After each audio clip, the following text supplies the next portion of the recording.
April Fool's Day had always been Everett's favorite holiday.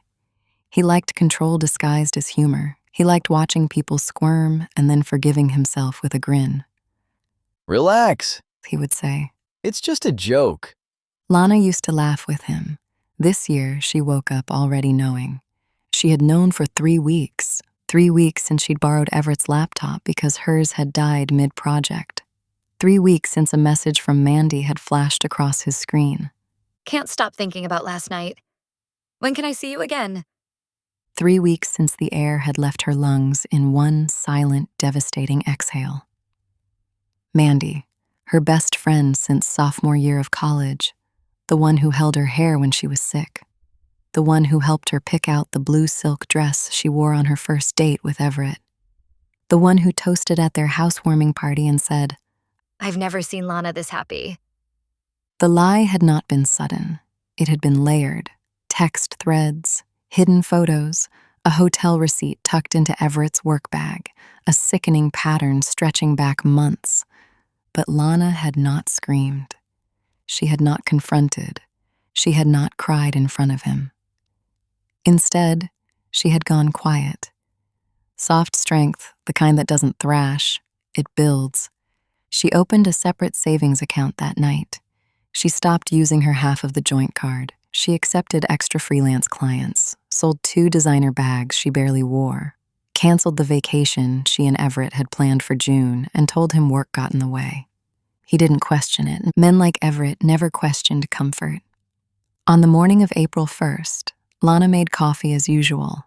Everett scrolled on his phone, grinning at something she already suspected. Mandy texted her at 9:03 a.m. Girl, don't freak out today. Just wait. The audacity almost impressed her. By noon, Everett was acting strange, overly attentive, kissing her cheek, asking what she was doing at 6. Dinner at my place. Mandy had texted the night before. Little girl's night before April chaos. Lana had responded with a heart emoji.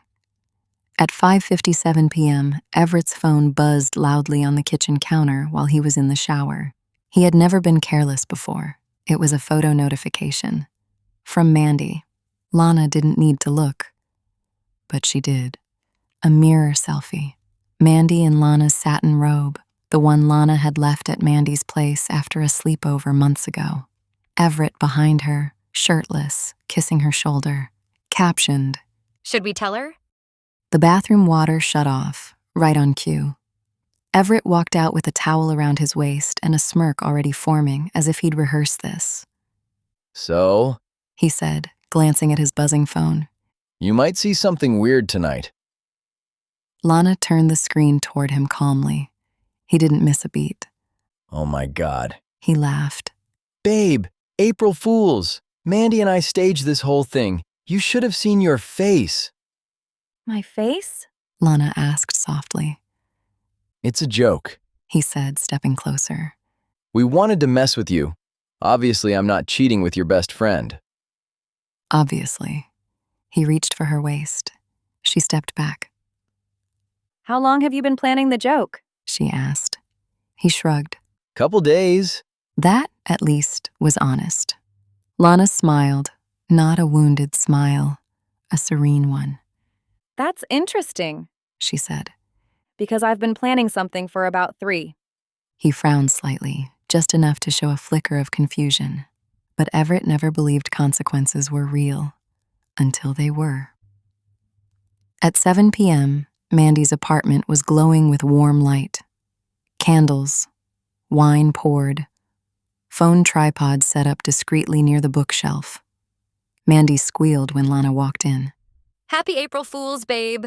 She sang. Everett arrived 2 minutes later, pretending surprise. Oh wow, we're all here? What are the odds? The performance deserved an award. Lana hugged Mandy, held her there, inhaled the perfume she'd once complimented. Then she stepped back. I'm so glad you both could make it. Lana said sweetly. Mandy blinked. Make it to my apartment? Yes, Lana replied. I wanted witnesses. Everett's smile tightened. Lana walked to the center of the room. affixed her phone to Mandy's tripod, and pressed a button. The TV screen behind them flickered on. Everett's voice filled the room. Raw, intimate, unmistakable. The footage wasn't from today. It was from a hotel hallway security camera Lana had accessed through a friend who worked in digital investigations. It showed Everett and Mandy together, entering, kissing, no joke in sight. The date stamp glowed clearly from January. Silence swallowed the room. Mandy's face drained of color.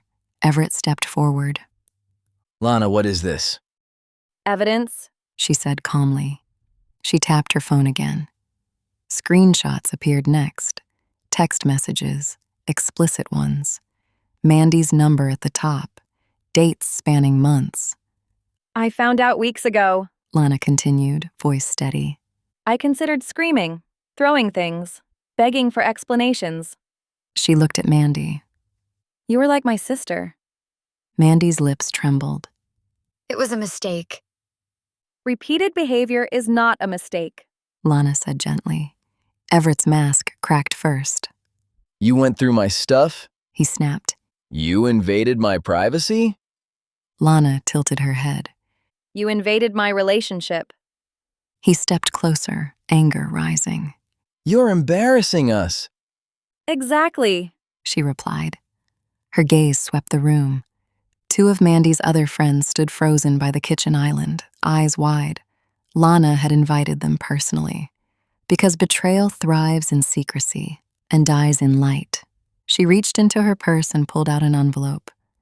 I've already moved my savings, canceled our joint accounts, removed myself from the lease, legally. You'll need to vacate in 30 days, Everett. I've spoken with the landlord. His face shifted from rage to panic. You can't be serious. I've never been more serious. She turned to Mandy. And you don't have to worry about choosing between us. Mandy whispered. Lana, You chose months ago. The room was so quiet you could hear the hum of the refrigerator. Lana walked to the door, then paused.